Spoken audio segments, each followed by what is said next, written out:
A frota de bombardeiros da Força Aérea dos Estados Unidos passará por sua maior transformação em décadas com a chegada do B-20 e um Raider, com o objetivo de substituir os atuais bombardeiros B-2 Spirit e B-1B Lancer em operação. O novo projeto se inspira claramente no B-2 e integra sua lendária filosofia de furtividade com novas tecnologias. Isso garantirá um contrato de 100 unidades suficiente para renovar toda a frota de bombardeiros.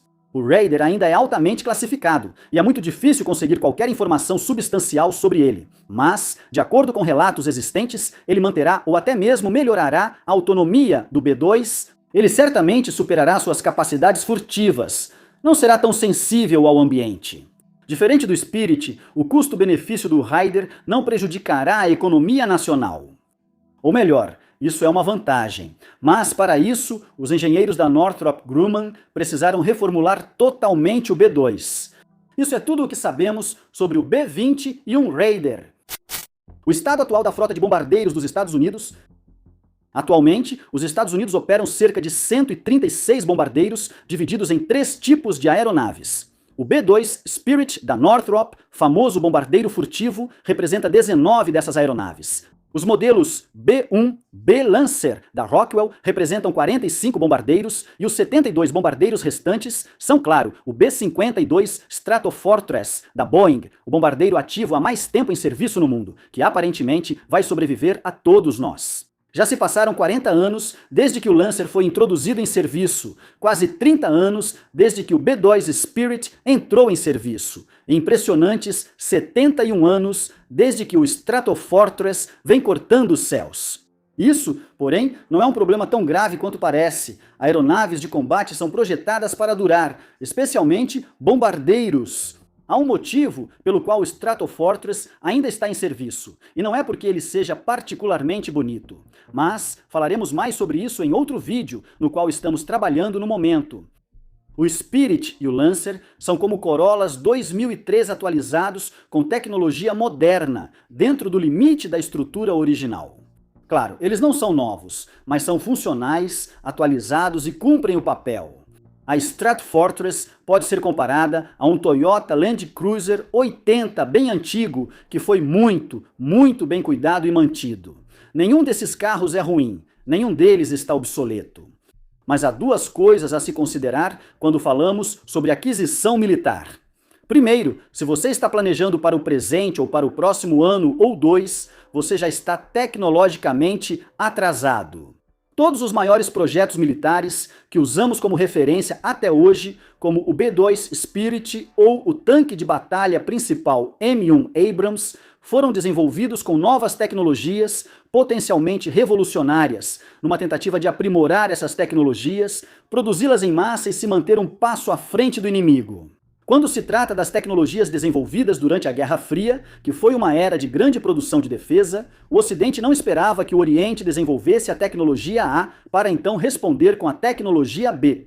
Em vez disso, tanto o Ocidente quanto o Oriente assumiam que o outro lado iria desenvolver a tecnologia B em resposta à sua própria tecnologia A. Então eles desenvolviam a tecnologia C. Essa competição tecnológica da Guerra Fria foi particularmente desfavorável, tanto para o F-20 e 2 quanto para o B-2 Spirit, já que cada uma dessas aeronaves foi projetada para superar as capacidades aéreas da União Soviética. E a União Soviética colapsou antes que qualquer uma dessas aeronaves pudesse voar. No entanto, a batalha tecnológica é um dos aspectos mais importantes de uma corrida armamentista. Só para esclarecer, caso tenha pensado que era uma corrida onde competidores usam os braços em vez das pernas. A segunda coisa que se deve ter em mente quando se trata de planejamento militar de longo prazo é uma série de perguntas como: que tipo de capacidades estamos buscando com essa tecnologia que estamos desenvolvendo? Quanto vai custar para desenvolvê-la? De que tamanho precisamos que seja a frota? E quanto vai custar a produção em massa? Depois, há outras perguntas como: qual é a vida útil realista da tecnologia e quanto isso vai custar? Quanto gastaremos com atualizações e melhorias contínuas? Será que tudo isso é mesmo necessário? Agora, imagine esse cenário. Vamos supor que você tem 2 Corollas de 2003 e um Land Cruiser bem antigo. Você percebe que nos próximos 10 a 15 anos pode ser obrigado a participar de uma corrida em terreno variado. As regras da corrida permitem que você troque de carro no meio da prova e o trajeto vai passar por cidades, rodovias e pelos terrenos mais difíceis que você pode imaginar e vai durar por muito, muito tempo. Agora é o seguinte, você não pode desistir dessa corrida. A corrida é um evento inevitável que pode ou não acontecer no seu futuro.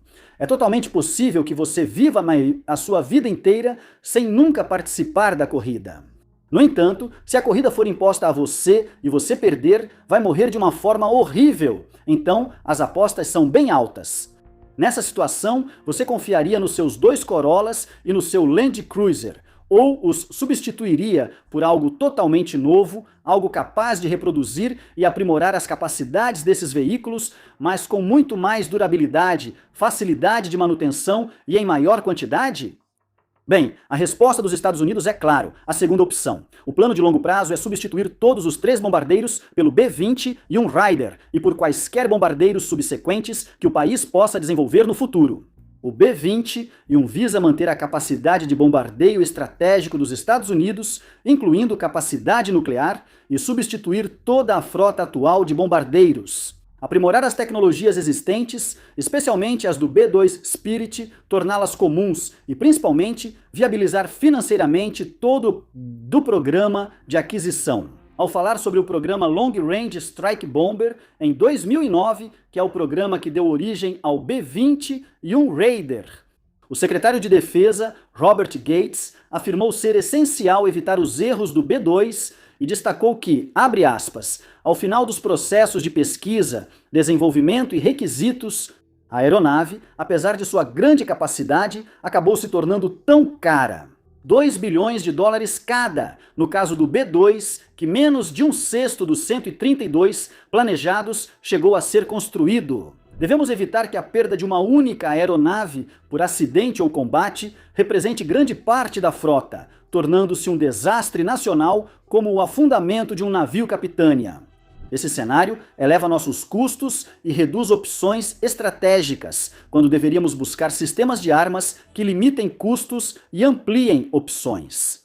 Fim da citação. Então, em 2015, a designação B-21 foi formalmente atribuída à aeronave e em 2022, a Força Aérea estimou que o contribuinte americano pagaria 203 bilhões de dólares ao longo de 3 décadas para desenvolver, produzir e, mais importante ainda, operar uma frota de 100 bombardeiros Raider. Os custos de desenvolvimento chegam a 70 bilhões de dólares e cada aeronave custa cerca de 700 milhões de dólares para produzir. O B-2 Spirit custava quase 740 milhões de dólares em 1997, mais de 1,3 bilhão hoje. E seu desenvolvimento e produção somaram cerca de 90 bilhões de dólares ajustados pela inflação, sendo mais barato que o B-20 e um Sim-Vert. No entanto, isso desconsidera os custos de manutenção ao longo da vida útil e os altos custos operacionais por hora de voo do B-2. O B-20 é um grande investimento que deve aliviar restrições do orçamento federal e melhorar as capacidades de bombardeio da Força Aérea. E é assim que isso acontece. Design e capacidades do B-20 e um Raider. Se você ainda não notou pelas imagens do B-20 e B-2 mostradas no vídeo, os 2 projetos são realmente muito parecidos. Ambos são projetos de asa voadora, sem fuselagem ou cauda, e usam o design de asa lambda, focado em furtividade e redução da seção transversal de radar. A furtividade é a principal característica dessa aeronave, sobre a qual vamos falar bastante ao longo do vídeo, mas falaremos mais sobre isso depois. O Raider, no entanto, é notavelmente menor do que o B-2, com um comprimento de 54 pés, ou 16 metros, e uma envergadura de cerca de 150 pés, ou 45 metros e meio. As dimensões exatas não foram divulgadas, então esses dados podem ter uma margem de erro de alguns pés.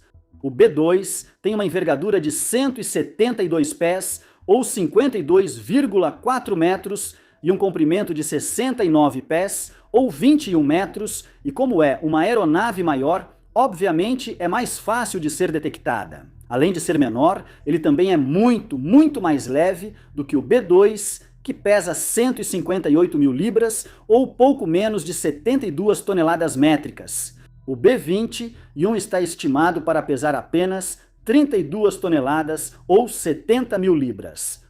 Isso também significa que ele não pode carregar tanto armamento quanto o B-2, que pode decolar com um peso máximo de 170 toneladas ou 376 mil libras. O Raider só pode decolar com menos da metade disso, com 180 mil libras ou pouco mais de 81 toneladas e meia. Extraoficialmente, o B-21 será capaz de transportar uma carga útil de 13 toneladas ou 30 mil libras.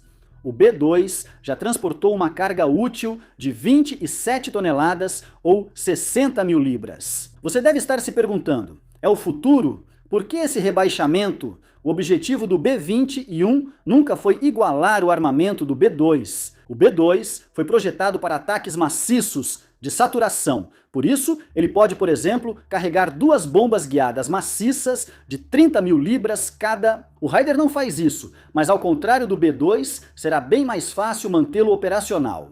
O B-2 exige cerca de 60 horas de manutenção para cada hora de voo, em média.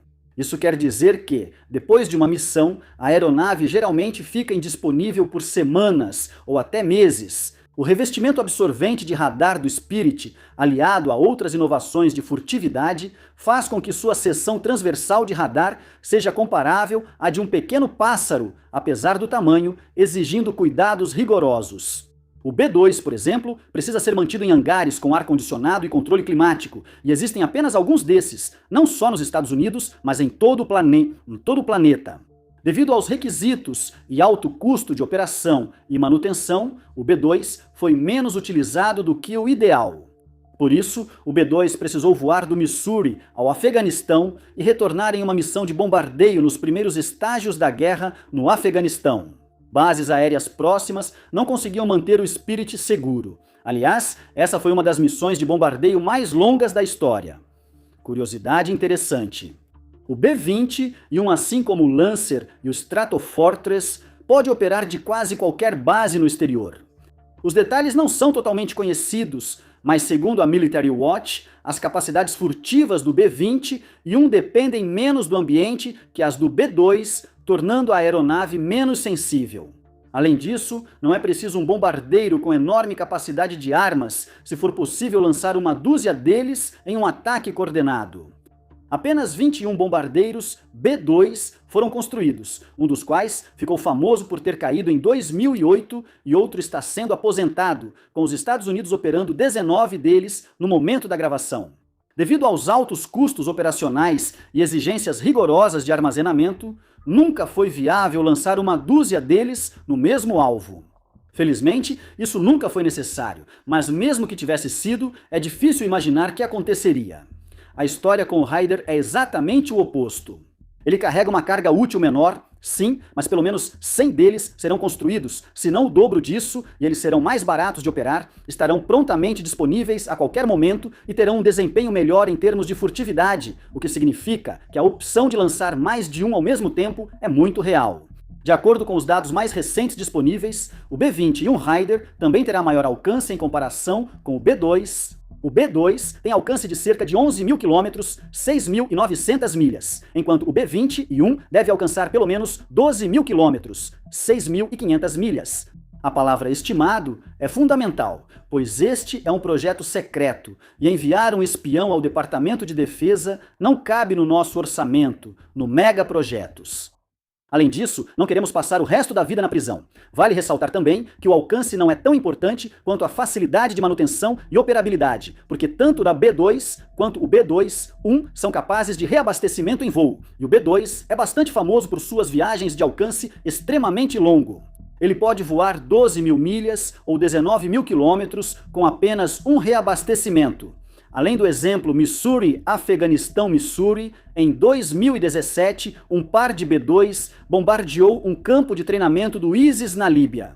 Cada bombardeiro ficou no ar por 33 horas e precisou de vários reabastecimentos para a missão. Não há razão para supor que a autonomia do B-21 será inferior.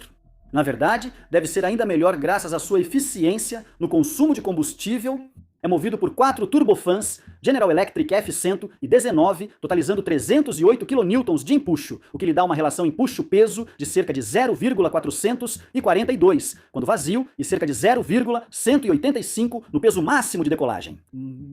O B-21, que é, mais uma vez, muito mais leve, é movido por 2 turbofans Pratt e Whitney P9000, totalizando 240 kN de empuxo. Você provavelmente já percebeu onde queremos chegar com isso. O B-21 possui um sistema de propulsão comparativamente mais eficiente. Sua relação empuxo-peso, quando vazio, é de cerca de 0,77 e cerca de 0,3 no peso máximo de decolagem. Com isso em mente, faz sentido obter mais retorno do investimento ou autonomia por litro de querosene com o B-20 e uma outra característica importante é sua furtividade. O B-2 foi sortudo, pois ao entrar em serviço, a furtividade não era prioridade. O design das aeronaves visava reduzir assinaturas, mas o B-2 foi o primeiro bombardeiro a priorizar totalmente a furtividade. O ambiente em que o B-21 se encontra é muito mais competitivo, já que tanto a China quanto a Rússia desenvolveram suas próprias tecnologias furtivas desde então. A China está finalizando o desenvolvimento do H-20, um bombardeiro furtivo, não tripulado com alcance intercontinental, capacidade ausente até então, pois só contava com o bombardeiro estratégico H-6. A Rússia, ao mesmo tempo, está desenvolvendo o Tupolev PAK-2, um bombardeiro estratégico furtivo com autonomia superior ao B-2. A produção deve começar em 2027, enquanto a potência eurasiana também desenvolve uma grande frota de bombardeiros Tu-160 M-2. Os engenheiros da Northrop pegaram tudo de bom na furtividade do B-2 e elevaram ao máximo com o B-21. Se olharmos os dois projetos lado a lado, podemos notar que as entradas dos motores, aqueles relevos em cada lado da cabine, são muito mais suaves no B-21. A furtividade aumenta com corpos de aeronaves mais aerodinâmicos, pois reduzem a detecção.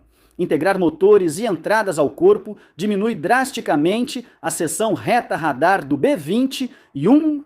A borda de fuga do B-21, que é a extremidade traseira da aeronave, para quem não sabe, também foi simplificada com a remoção de serrilhas excessivas, tudo para minimizar a chance de detecção pelo radar.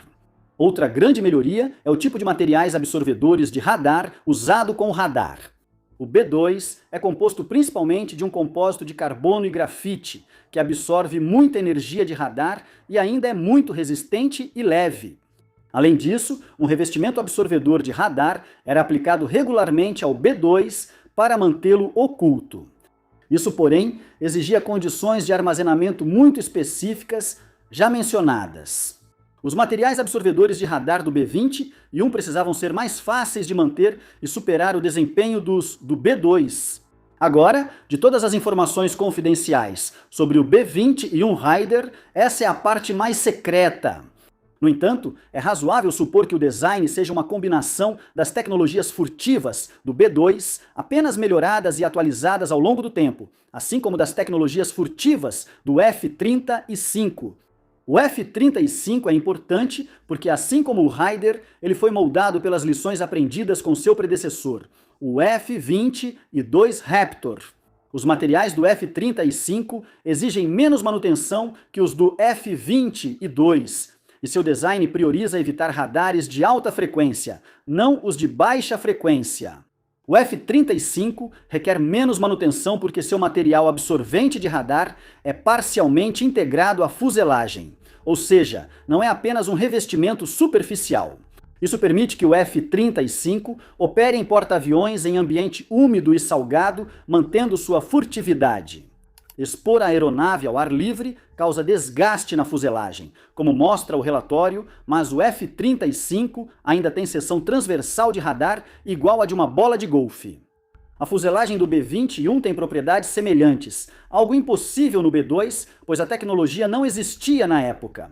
A estrutura é feita principalmente de compósitos avançados de fibra de carbono, com materiais absorventes de radar misturados às resinas e integrados à fuselagem. O RAM incorporado é menos vulnerável ao ambiente, permitindo que o B-20 fique ao ar livre, mesmo na chuva, sem risco de perder capacidades. A parte ao redor da saída do motor usa materiais diferentes para reduzir ao máximo a assinatura térmica. Um compósito cerâmico provavelmente foi usado para essa seção porque essa parte da fuselagem é exposta a temperaturas de 1.800 graus Fahrenheit ou quase 1.000 graus Celsius, e as cerâmicas são altamente resistentes ao calor.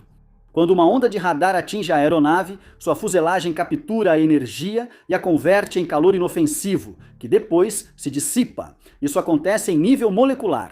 A carcaça do B-21, uma combinação de carbono e cerâmica, oscila e cria fricção interna toda vez que a aeronave é atingida por um feixe de radar. E essa fricção é o que converte a radiação eletromagnética em calor. Em combinação com seu formato e tamanho menor, o B-21 será mais furtivo do que o B-2, sem exigir condições de armazenamento muito específicas, condições muito caras.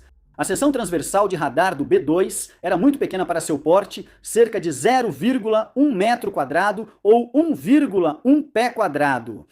A seção transversal do B-21 é estimada como ainda menor, em torno de 0,01 metro quadrado, que equivale a 1/10 de pé quadrado. Esse fato, que até parece inventado quando você ouve pela primeira vez, diz tudo o que você precisa saber sobre como o B-21 aprimorou as tecnologias furtivas já existentes. Outra vantagem do B-21 sobre seu antecessor é a arquitetura aberta, que permite rápidas atualizações de software para armas, sensores e outros sistemas. Sistemas do B-2 precisam de equipes especializadas e muito tempo de inatividade para atualizações, enquanto os do B-2 minimizam esse tempo. Também pode-se dizer que a forma como o B-2 foi construído tornou cada atualização posterior desproporcionalmente cara, o que não acontece com o B-2, o que significa que, com o tempo, será comparativamente muito mais fácil equipá-lo com novos sensores e armas, dando ao B-2 mais espaço para melhorias. A plataforma não ficará obsoleta tão rápido quanto o B-2, nem será cara demais para valer a pena.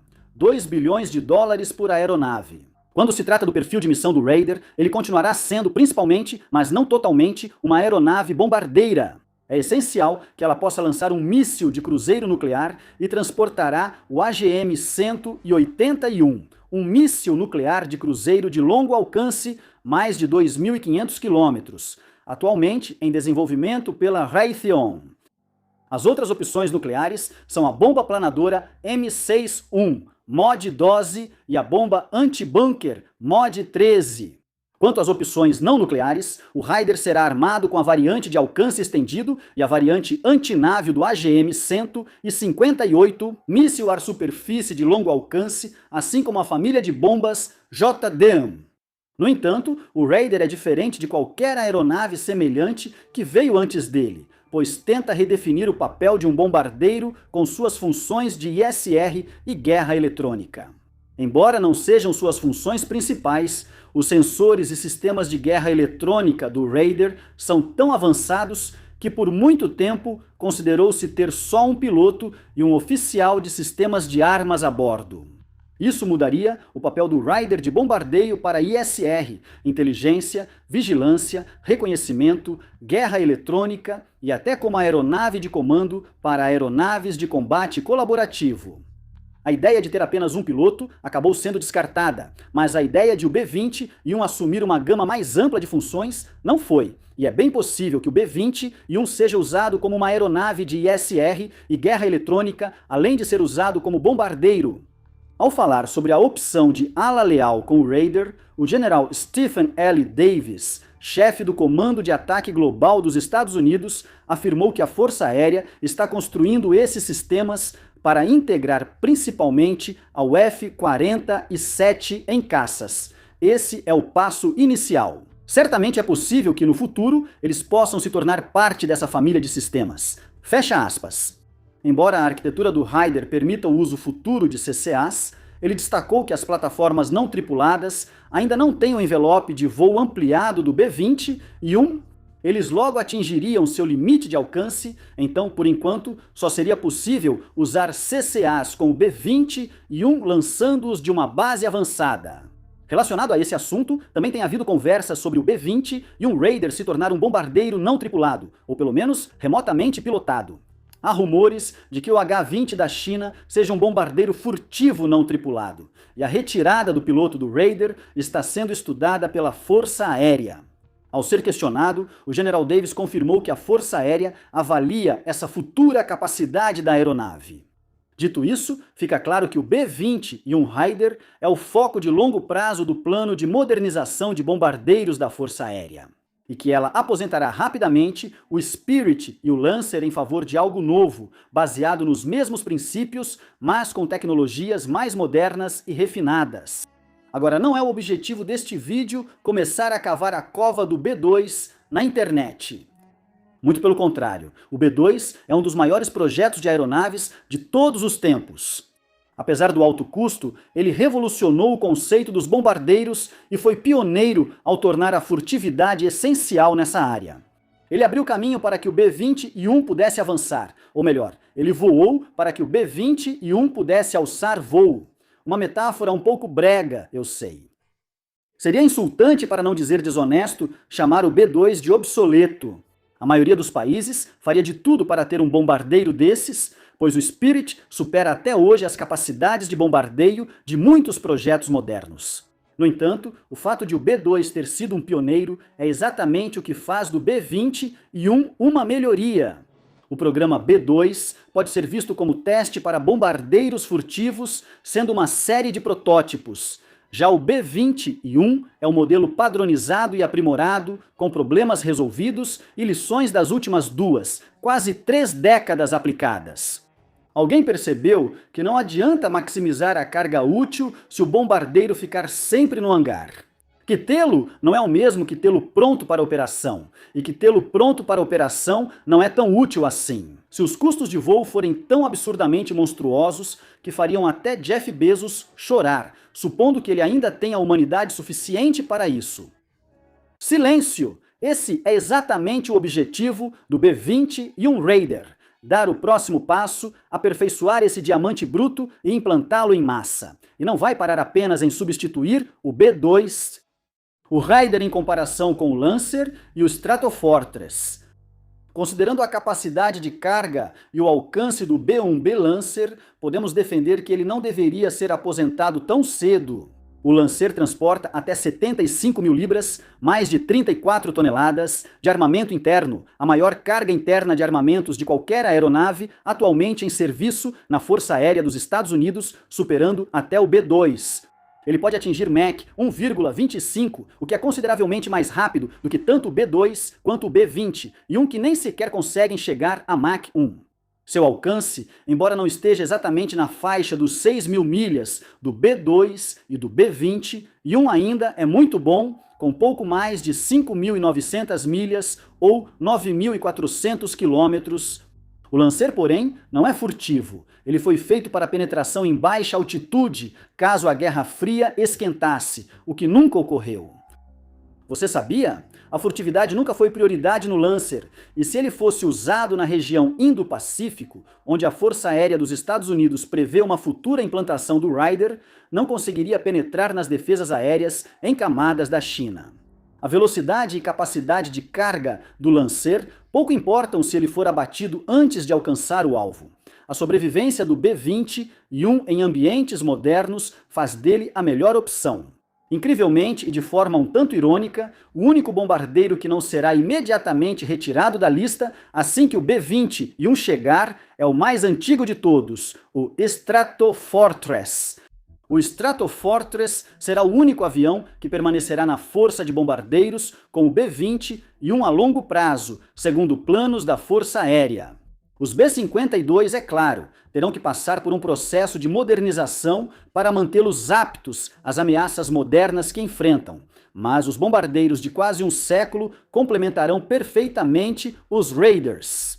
Os Stratofortress estão atualmente tendo seus motores substituídos, estão recebendo novos radares e tendo seus equipamentos de navegação e comunicação modernizados, o que resultará em aproximadamente 30% a mais de eficiência de combustível e eliminará todos os problemas de confiabilidade existentes com os motores atuais. O objetivo da Força Aérea é operar esses aviões até bem dentro da década de 2050, o que significa que o Stratofortress manterá seu título de bombardeiro mais longevo da história. Mas o B-52 terá um papel totalmente diferente dos Raiders. O B-52 tem um alcance de 10.100 milhas, ou 16.300 quilômetros, uma capacidade de carga de 30 toneladas, ou 70 mil libras, e atualmente transporta um míssil AGM-181A de longo alcance, o mesmo míssil nuclear que será transportado a bordo do Raider. No entanto, o B-52 nunca será capaz de penetrar as defesas aéreas inimigas, pelo menos não quando se trata dos adversários de mesmo nível dos Estados Unidos, como a China ou a Rússia. A furtividade do B-21 é essencial para esse tipo de missão, enquanto o B-52, por não ser furtivo, precisa lançar sua carga longe das ameaças. Para aposentar o Spirit e o Lancer, a Força Aérea precisa primeiro receber os Raiders. Sabe-se extraoficialmente que a Northrop Grumman produzirá 8 Raiders por ano e que o pedido inicial de 100 pode dobrar com o tempo. Nem todos esses Raiders vão para a Força Aérea, pois a Austrália ela está muito interessada e os Estados Unidos podem permitir sua aquisição, o que daria ao país um bombardeiro dedicado pela primeira vez desde 2010, quando o F-111 foi aposentado. Uma frota composta por 100 Raiders seria mais de 5 vezes maior do que a frota de 19 B-2 que ela deve substituir. Se esse número atingir 145, o que é possível, segundo Pete Hegseth, a frota de Raiders seria, com o tempo, 7 vezes maior que a de B-2. A escala impressionante de uma frota de bombardeiros desse tamanho permite uma margem de manobra em caso de perdas em combate. Isso aumenta a prontidão operacional, pois a manutenção por aeronave é mais fácil de gerenciar e permitiria à Força Aérea implantar, ao mesmo tempo, mais aeronaves mais perto das linhas de frente do que jamais foi possível com o B-2 Spirit. Além disso, a modernização das tecnologias furtivas introduzidas com o B-2 tornam o Raider mais fácil de manter e pronto para uso. Apesar da menor capacidade de carga, a usabilidade e os custos de voo e manutenção de cada aeronave melhoram, resolvendo o principal problema do B-2. A arquitetura aberta do Raider possibilita atualizações e melhorias contínuas, prolongando sua utilidade. A possibilidade de ser não tripulado ou controlado remotamente o favorece, especialmente quando missões de bombardeio autônomas ou parcialmente autônomas se tornarem comuns nas próximas décadas. A primeira aeronave de 6ª geração já está aqui, e em breve ela marcará o fim da história do B-2 e abrirá um novo capítulo, melhorando de todas as formas possíveis as tecnologias introduzidas por seu predecessor.